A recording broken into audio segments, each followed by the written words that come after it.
दोस्तों आपने वो कहावत तो सुनी ही होगी कि दुख में पड़ोसी ही पड़ोसी के काम आता है।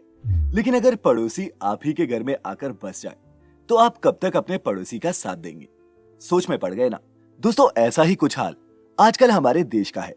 म्यांमार में तख्ता पलट हुआ और असर हमारे देश पर पड़ा, क्योंकि अपने देश में बेसहारा महसूस कर रहे म्यांमार के लोग भारत में शरणार्थी बनकर कानूनी या फिर गैर कानूनी रास्तों से एंट्री कर रहे हैं।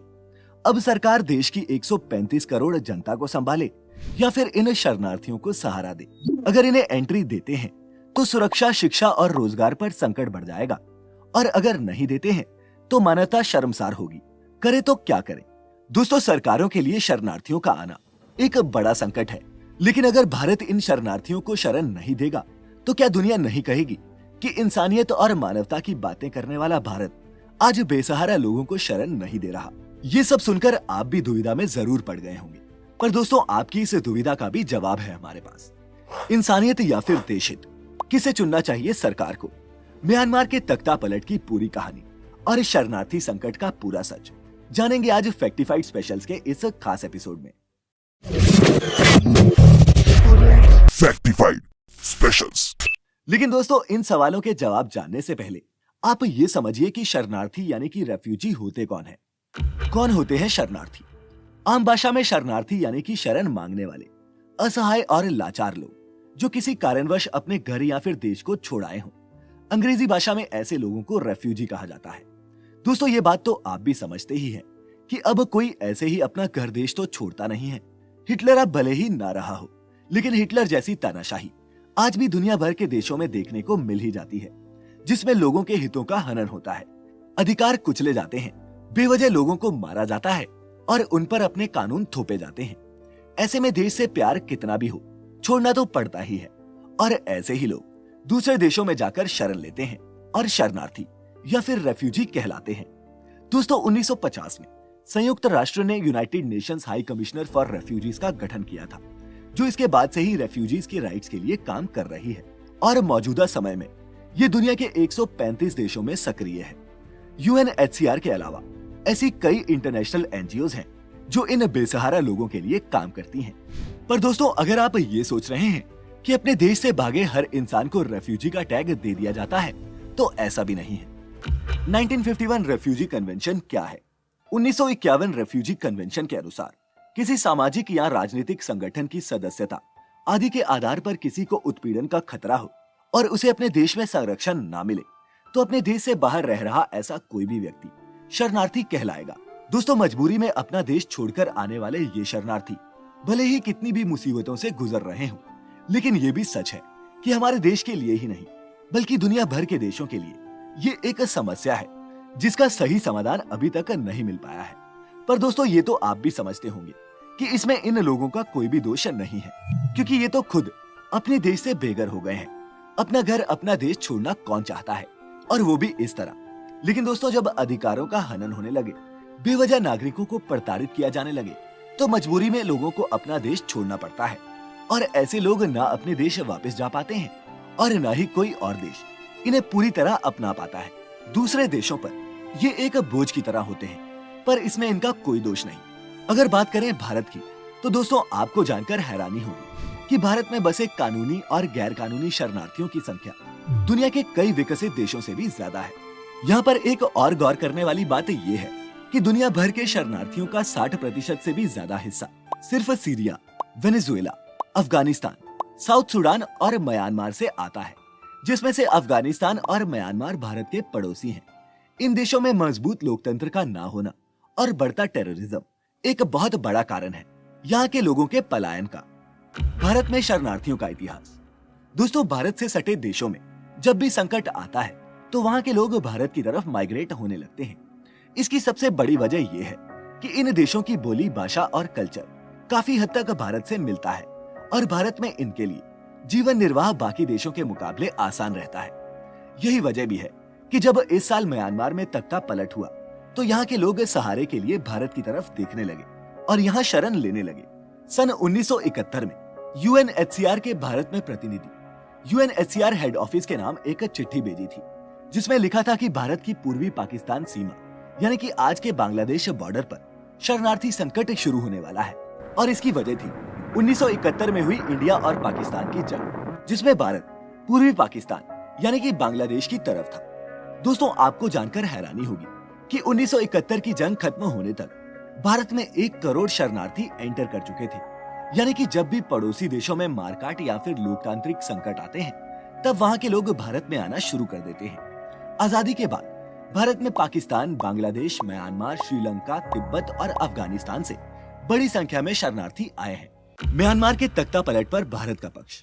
म्यांमार की करंट सिचुएशन को देखें तो साल की शुरुआत में ही सेना ने यहाँ बंदूक की नोक पर तख्ता पलट कर दिया था, जिसके बाद से यहाँ पर प्रोटेस्ट का सिलसिला जारी है और आए दिन लोग मारे जा रहे हैं। और दोस्तों, जब जान पर बन आएगी तो लोग पलायन ही तो करेंगे। म्यांमार के लोग अपने पड़ोसी देशों में शरण ले रहे हैं और अब इसमें इन देशों की मर्जी हो या ना, ये इन लोगों के लिए मायने नहीं रखता, क्योंकि ये तो बस अपने लिए एक सुरक्षित जमीन की तलाश कर रहे हैं जहाँ ये जिंदा रह सके। फिर ये इन्हें कानूनी तरीके से मिले या फिर गैर कानूनी तरीके से। हालांकि म्यांमार में सेना का राज और म्यांमार के लोगों का भारत में शरण लेना कोई नई बात नहीं है। साल 2015 तक यहाँ सेना का ही राज था, लेकिन 2015 में पहली बार यहाँ चुनाव कराए गए। National league for democracy party की जीत हुई। लोगों को लगा शायद अब म्यांमार में कुछ बदलाव आएगा, इसीलिए लोगों का पलायन भी कम हो गया। पार्टी ने 5 साल राज भी किया। 2020 में फिर चुनाव हुए, जिसमें एक बार फिर नेशनल लीग फॉर डेमोक्रेसी की जीत हुई, पर यहाँ के सैन्य अधिकारियों ने आरोप लगाया कि इलेक्शन में फर्जीवाड़ा हुआ है और इसके बाद इस साल सेना ने सरकार का तख्ता पलट ही कर दिया। दोस्तों, तख्ता पलट के बाद म्यांमार के लोग क्या झेल रहे हैं, ये तो पूरी दुनिया देख ही रही है। पर यहाँ पर गौर करने वाली बात ये है कि भारत दुनिया के उन देशों में से एक है जो म्यांमार के तख्ता पलट पर खामोश है। यही नहीं, हमारे देश के रिप्रेजेंटेटिव्स ने तो 27 मार्च को म्यांमार में हुई सैन्य परेड में भी हिस्सा लिया था। अब दोस्तों, आपके मन में भी ये सवाल उठ रहा होगा कि क्या भारत म्यांमार के तख्ता पलट को सपोर्ट करता है?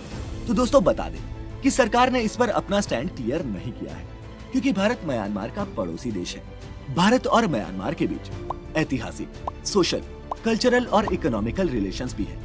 इसीलिए जितना आसान अमेरिका और ब्रिटेन के लिए म्यांमार की कंडीशन पर कमेंट करना है, भारत के लिए ये उतना आसान नहीं, क्योंकि इसका सीधा असर भारत की विदेश नीति पर पड़ता है। और दोस्तों, अगर भारत खुलकर म्यांमार के तख्ता पलट की निंदा करता है, तो भारत को म्यांमार के शरणार्थियों को खुलकर सपोर्ट भी करना पड़ेगा, जो कि एक समस्या है। भारत ही क्यों आ रहे हैं म्यांमार के शरणार्थी? दोस्तों, म्यांमार की सीमा भारत के अलावा थाईलैंड और चीन से भी मिलती है। चीन में म्यांमार के शरणार्थियों की कोई रिपोर्ट सामने नहीं आई है, लेकिन थाईलैंड में अब तक 3000 से ज्यादा शरणार्थी एंटर कर चुके हैं, जबकि थाईलैंड भी भारत की तरह आने वाले शरणार्थियों का विरोध कर रहा है। लेकिन भारत में शरणार्थियों के पलायन की संख्या थाईलैंड से कहीं ज्यादा है। ऐसा इसलिए है क्योंकि म्यांमार के लोगों का भारत के उत्तर पूर्वी राज्य मणिपुर और मिजोरम के चीन समुदाय के लोगों के साथ जातीय रिश्ते हैं, जिस वजह से अक्सर दोनों देशों की पॉलिटिक्स का भी इन राज्यों पर खासा असर पड़ता है।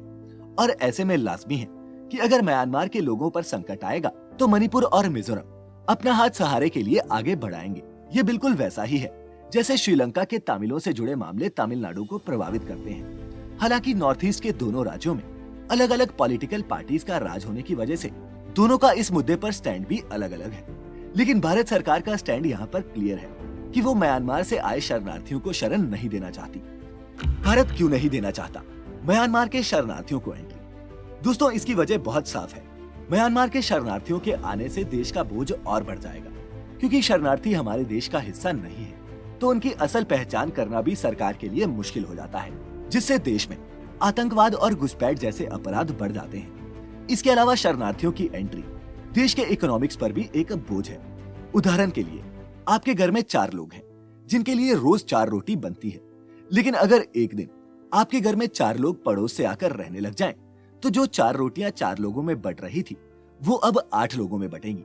हालांकि हम इस बात को भी नहीं जुटला सकते कि अगर लोगों की संख्या बढ़ेगी तो देश की प्रोडक्टिविटी भी बढ़ेगी।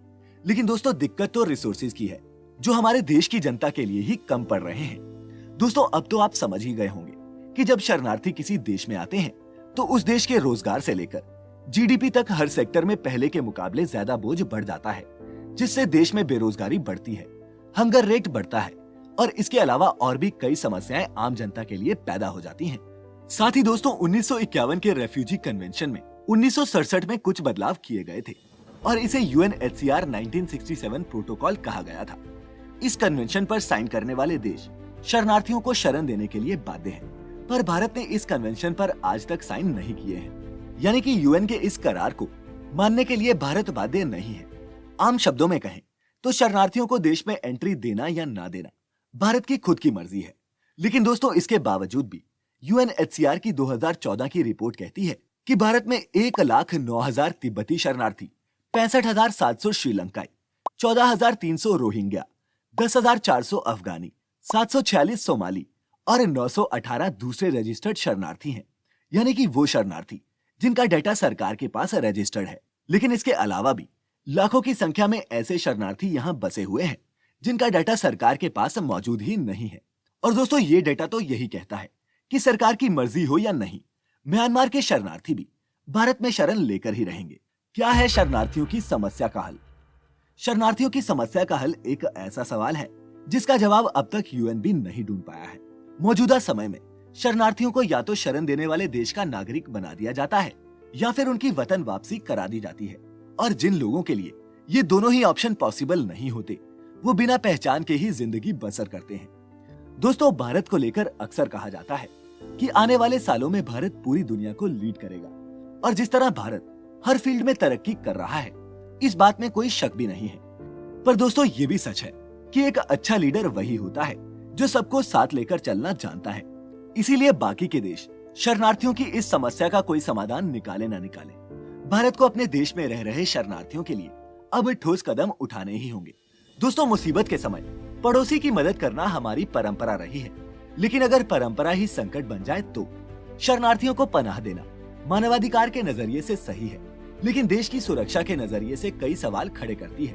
बेसहारा को सहारा देना हमारी सभ्यता का हिस्सा रहा है, पर देश की सुरक्षा को संकट में डालना भी सही नहीं है। ऐसे में दोस्तों, आपको क्या लगता है, क्या म्यांमार में शरणार्थियों को भारत में एंट्री मिलनी चाहिए या नहीं? कमेंट बॉक्स में लिखकर हमें जरूर बताएं। और फिलहाल के लिए फैक्टिफाइड स्पेशल्स में बस इतना ही। अगले हफ्ते फिर हाजिर होंगे ऐसे ही किसी मुद्दे के साथ जो चर्चा में तो है लेकिन जिसकी रियलिटी से आप अनजान हैं। तब तक खुश रहें, अपने चाहने वालों का ख्याल रखें और वीडियो अंत तक देखने के लिए आप सभी का बहुत बहुत शुक्रिया।